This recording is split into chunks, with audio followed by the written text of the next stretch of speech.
ವಿಜಯನಗರ ಸಾಮ್ರಾಜ್ಯದ ಹೊನ್ನಿನ ಯುಗದಲ್ಲಿ ರಾಜ ಕೃಷ್ಣದೇವರಾಯರು ತಮ್ಮ ಪ್ರಜೆಗೆ ಧರ್ಮ, ನ್ಯಾಯ ಮತ್ತು ಸಮೃದ್ಧಿಯನ್ನು ನೀಡಿದ ಮಹಾನಾಯಕನಾಗಿ ಪ್ರಸಿದ್ಧರಾಗಿದ್ದರು.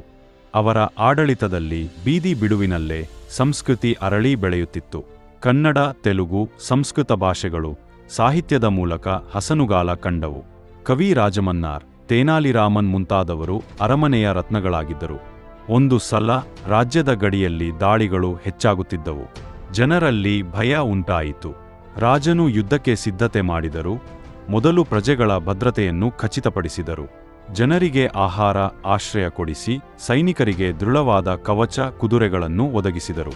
ಧೈರ್ಯ ಮತ್ತು ತಂತ್ರದ ಫಲವಾಗಿ ಶತ್ರುಗಳು ಸೋತು ಹಿಂತಿರುಗಿದರು. ಯುದ್ಧದ ನಂತರ ಅವರು ಜಯವನ್ನು ಸಂಭ್ರಮಿಸದೆ ದೇವಾಲಯಗಳಿಗೆ ದೇಣಿಗೆ ನೀಡಿ ಪ್ರಜೆಗಳಿಗೆ ತೆರಿಗೆ ಸಡಿಲಿಕೆ ನೀಡಿದರು.